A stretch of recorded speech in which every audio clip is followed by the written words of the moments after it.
My boyfriend was transferred to the office where I worked, and that's how we met. I was in a senior position, so I couldn't be too informal with him at work, but I quickly realized he was a cheerful and humorous person. We interacted a few times at formal dinners, and that made me fall for him. One day, I bluntly asked for his number, and that's how we started talking. I had already fallen for him and was looking for a relationship, but I wanted to know how he felt about me first.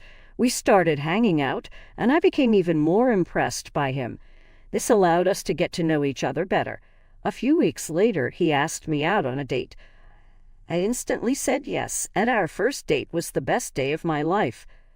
After dating for about 2 months, I suggested he move in with me so we could maintain a professional distance at the office, and because I craved to be around him. We moved in together, and we felt like the most compatible couple in the world. He was such a decent and caring man who worried about the silliest things, making him even cuter. We always made sure to make each other feel special and did anything to make the other happy. My family consisted of my mom and a younger brother who lived in the same city, while his parents lived in his hometown. He had met my family several times, and they loved him as much as I did. Since his parents lived far away, I never got a chance to see them, but they knew he was dating someone from his office.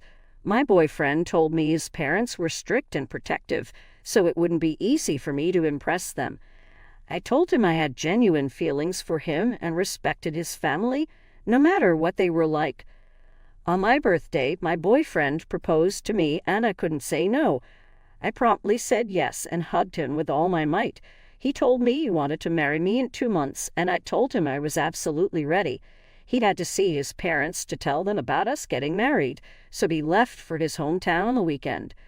When my boyfriend came back, he looked worried and told me his family was not convinced at all.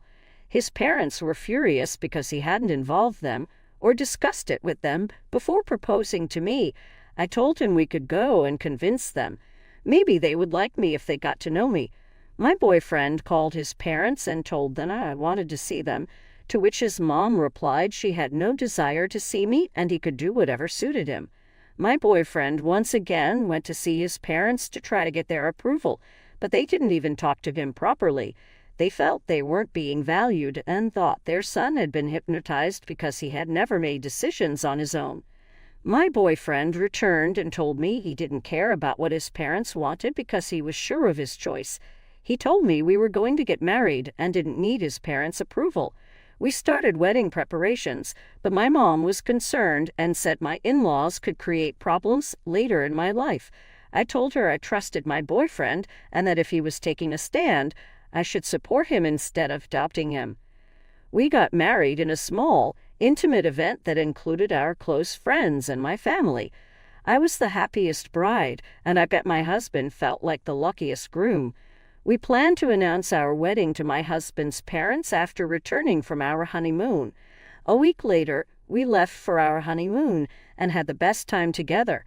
When we got back, my mom told us we had to announce our marriage to his family soon, as delaying would only make things worse. My husband called his parents and told them we got married a couple of weeks ago and couldn't wait to see them.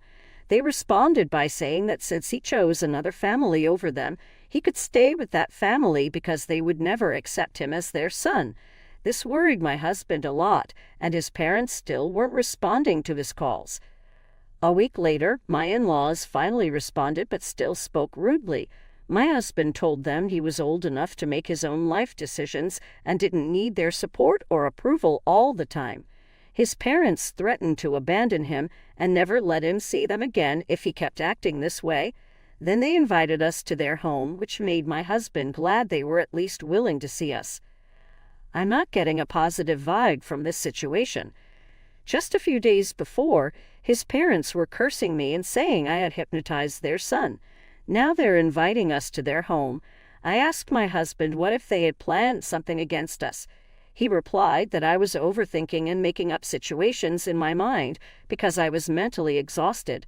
My mom also told me they were just trying to make up with their son as they couldn't lose their only child. We reached my mother-in-law's house in the evening, and they had arranged a lavish dinner. They greeted us warmly, told me I was beautiful, and said they were glad to see me. I was relieved that they accepted us as a couple and believed they would like me once they got to know me. I was convinced they were just being protective of their son, but my mother-in-law started asking about my family. When I mentioned I had a mom and a brother, she asked if my dad had died. I explained that my parents had separated long ago due to my dad's trust issues. She bluntly said that if my dad had doubted my mom, there must have been a reason. Ignoring her remark, she went on to say that women with such character ruin families. I lost my cool and yelled at her, asking how she dared to say that. My husband tried to calm me down, but I told him I wanted a divorce right away. We left immediately, and I locked myself in my room once we got home. My husband called my mom to talk to me, and she convinced me to open the door. You might think I overreacted, but I know how my mom dealt with her toxic relationship with my dad and how hard she worked to raise me and my brother. I couldn't bear a single word against her. My mom told me not to worry about someone who doesn't matter and to focus on my husband, who is by my side. After my mom left, my husband apologized for his mom's behavior, but said I shouldn't have asked for a divorce on the spot as it hurt him. He assured me he wouldn't talk to his parents until they apologized. A week later, my mother-in-law called my husband and wanted to see him. He refused, saying he wouldn't visit until she apologized. She lost her temper and accused him of being the worst son for disrespecting his parents who had sacrificed so much for him. He told her they weren't entitled to control his life and needed to apologize or risk losing him. After that call, his mom kept texting, accusing me of trying to take him away from his family. I took my husband's phone, called her, and warned her to stop or face consequences. She can respond, but continued texting him to show him what kind of person I was. A few days later, my father-in-law called and apologized for the mess, admitting my mother-in-law wouldn't accept me at any cost. He said he was embarrassed by her comments about my mom and wished he could have intervened. My husband told him he understood and had no issues with him. My father-in-law asked to see my husband, and he agreed to visit on the weekend. When my husband went to see his dad, everything was fine until my mother-in-law appeared. She told my husband she would only accept me on one condition. I could never see my mom again because she believed my mom was a bad influence. This enraged my husband. He told her that if she kept being so mean, he would stop seeing her. He warned her that if she didn't mind her own business, she would end up alone. I was amazed to see my husband take such a strong stand for me and my mom. Not caring about our marriage in the face of such an insult to my mom showed his strong character. He stood by my side, refusing to let anyone belittle my mom. Dealing with my mother-in-law was challenging. She was obsessed with her son and self-absorbed, unable to see anyone else in his life. She thought she owned his life because she had raised him. My husband and I both stood up to her rudeness because she couldn't understand love and respect. My husband, 37, and I, 34, have been together for 4 years and married for 2. He has a deceased son from a previous relationship, and I have a son from my former marriage. He and my son, 16, get along fine, but don't spend a lot of time together. My husband says it's because of school, activities, friends, and homework, but I believe if he really tried, he could find the time. My husband visits his son's grave every week, spending a couple of hours there with his phone off. Last week was his son's death anniversary, and my son had a football match. I told my husband it was a perfect opportunity to spend quality time with my son. He said he had already talked to my son, who wanted to go with his friends instead. I suggested we all go together, but he insisted my son should have time with his friends, and he had to visit his son's grave on the anniversary. I figured since we had already celebrated at home, the visit wasn't necessary. He got offended, insisting that visiting the grave was essential, especially on that day. An argument ensued, and I ended up telling him he should make an effort to spend more time with his stepson. He said his son matters too, and that unless I'd lost a child, I wouldn't understand.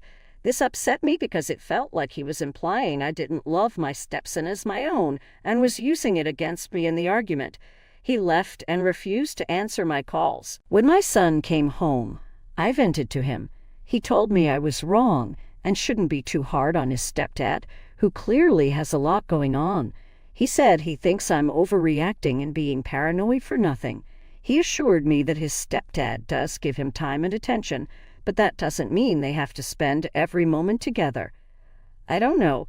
Despite thinking I was hard on him, I feel like he's not making a real effort to spend more time with my son. My son probably said what he did just to get me off his back, but I'm not sure and need outside opinions on this matter.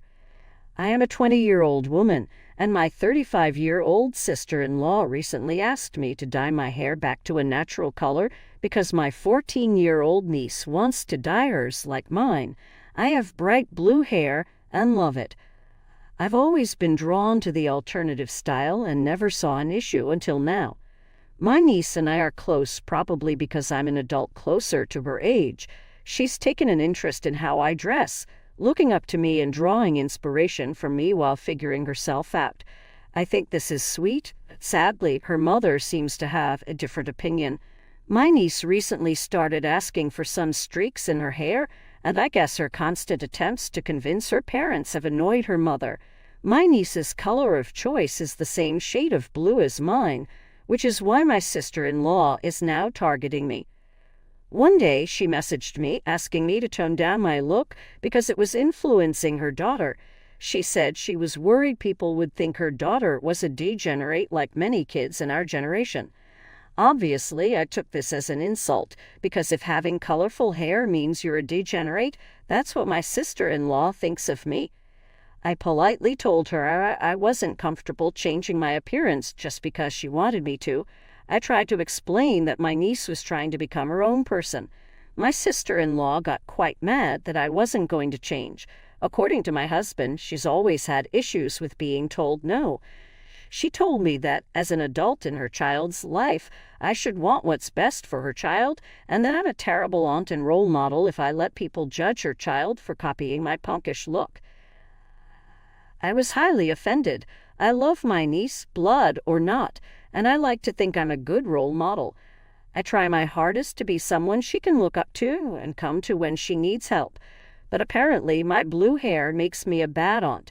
I told my sister-in-law that my job was to be a loving support system, not necessarily a role model, and that she should talk to her daughter about what she really wants instead of attacking me.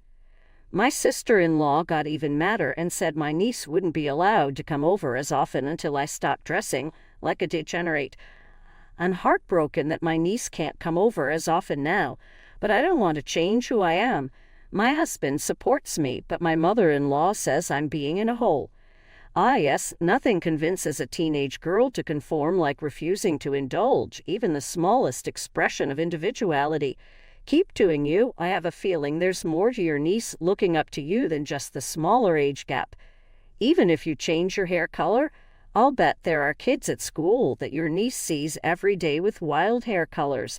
These days, everyone seems to be coloring their hair non-natural colors, and they look great. I know a 70-plus-year-old woman with purple and blue streaks in her hair who lectures at church on Sundays, too. Hair color is less permanent than piercings. Your sister-in-law is just being silly if she thinks dyeing your hair will change anything.